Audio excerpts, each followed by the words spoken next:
Um, when I was in Syria, so I lived in Syria, as you know, Yes.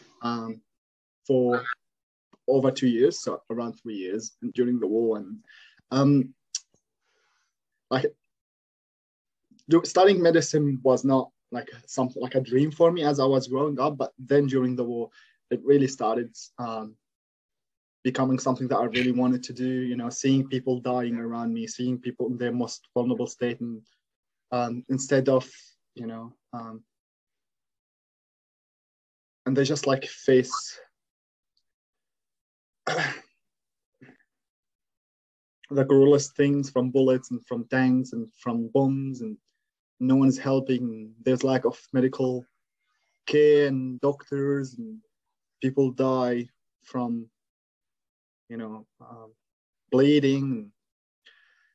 So like, and then seeing few doctors who they were working 24/7 overtime, not expecting any money, doing it, just volunteering their time, risking their lives, kind of opting in to go to dangerous, besieged, bombed places, and yeah. And some of your family still living in Homs, aren't there? Yes. And do you hear any news from them? Do you know how they are? How are things back in Homs? Right. So Homs was destroyed, like about most of the suburbs were destroyed and they just made to the ground. And until now, they're not built. There's no one living there. And there's like maybe a few poor families who were just living between the rubble and between the corpses and between, things like this. No electricity, no water in those suburbs. And so those were pretty much the majority of homes that was sieged and shelled. There's a few suburbs, about 3 suburbs, which were not part of the siege. There's like people who still live there, and some of my family who still live there. And it's dangerous, like you get government gangs who are supported by the governments and government funded gangs, Syrian government funded gangs who like arrest people and ask for bounties for for like money to release people and things like that. So it's dangerous. And yes. And it's they've stole everything. They've destroyed the economy, the government. Now someone who works for a month will probably earn about $20-25 dollars, for which they would probably only buy, couple of kilograms of sugar. And yeah, it's devastating. People living with memories of what happened and seeing, yeah, it's very bad. The government really cracked down and destroyed the country on top of us, and the world did nothing to do it to help us. But it's very devastating to see how such a good community, such an educated community, has been wiped and now replaced with, a generation that only seen war, that have only seen cruelty, and are living on poverty and no education. And poverty does change people. The 10th year anniversary of the start of the revolution, the Syrian revolution, and what people might call the Syrian civil war, or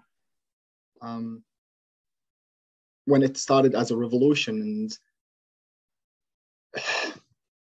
And like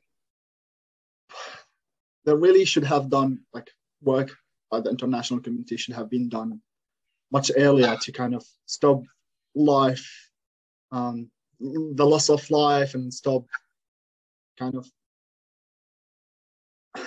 stop them from killing us. And at the start, they were killing us, but they were, looking outside and seeing the reactions from the world. And when the world did nothing and gave no reaction, they just kept on going. And,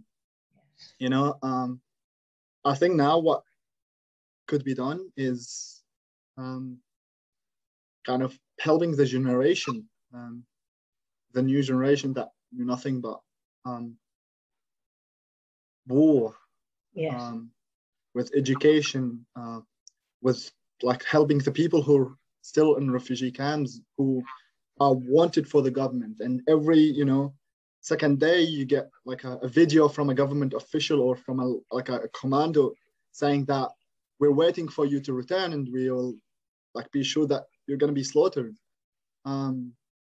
So these people, living in the worst situations, but they know that if they return, they're going to be tortured before they get slaughtered. Mm-hmm. And they feel the torture, they don't feel the slaughter. So that's the way that people start thinking now. They're not scared to die, but they're scared to live the period before they die. So I think just the fact that there are people who think this way in, the 2021, we have failed, to, as international community, to kind of stop that from happening, at least to help them, to give them, a new land, a new home. And like, trust me, people who have no home and they get a new opportunity, they will hold on these opportunities with their teeth and they will do their best, to actually do well. And, lots of my friends who, like, most of the Syrian people who came here as well to Australia, and they're not many, unfortunately, but they came during the war. They've done so well, and sometimes I feel guilty because I was the poster boy, if you will. But lots of my friends who've done, really well, and they learned English and they got, to university and they're studying, and they volunteering and they're giving back, and lots of people who opened their new businesses and they, added something different. So, I think that's something that we can do and we should. But hope is such an important thing, isn't it? We've got to believe that there will be an end to this one day, and that we can create a difference. We can make a difference. But I'm still thinking though that perhaps it has to come from the outside, because it feels like the war is so permanent now, or not permanent, but it's so intractable. So I'm just thinking, organizations like Amnesty International that can, raise awareness. What else might the international community be able to do now to bring people back to the table and to get discussions for peace? What how can we do that? I think it's really important to advocate in like societies that have the ability to make change. And one thing that I've noticed is, like, I've been doing public speaking and advocacy work in Australia for the majority of my time here, and it's very surprising that people don't really know what's happening. And people are like, there's good in people. However, when people don't know what's been happening and like what the situation is outside, they're not gonna be able to do anything to help or to push the governments to do anything to help. Or so I think advocacy is very important. And yeah, as I said, I think there's plenty of work that needs to be done in relocating the people who, can't go back. And, for now in Syria, there's not like actually an active war going on.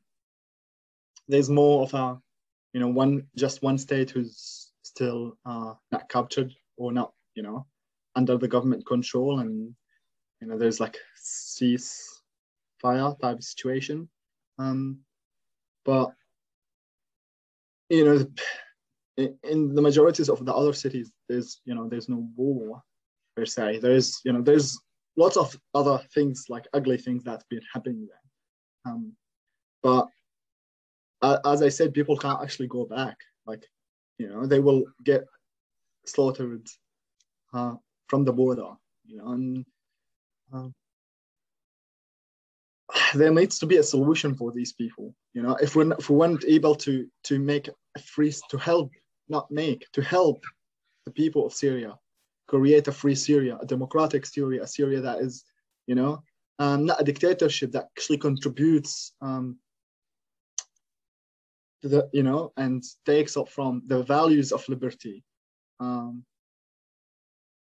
we failed to help to do that and prevent that from being destroyed and being crushed, prevent these hope from being, the least we can do is actually give the few people who left alive, who are scarred, a chance at life, So I think that's something that we need to advocate for as well. Yes. You were a member of the Scouts when you were in Homs, and that was again a way for you to make a contribution to your community, and it was a huge contribution to you as well, wasn't it, when you came to Melbourne and you joined the Scouts? Is that something that you're still connected with in some way still now? Yes.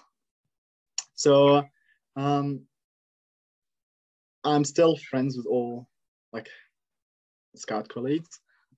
We still go out. I've gone on a Scout camp just in January, so on Australia Day, to Anglesey, and we did some surfing, and it's I feel home with them, and that's very important. If you see something wrong in this world, we must do something about it.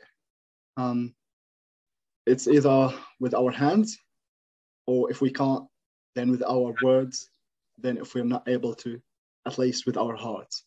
And that's something that I've adopted growing up as a teenager, and I still believe in. And I'm now doing the advocacy because I find it hard to just go and like, I'm unable to do something with my hand, but I want to do medicine because I want to be a humanitarian doctor, yeah, to actually go there and be able to do something with my hand.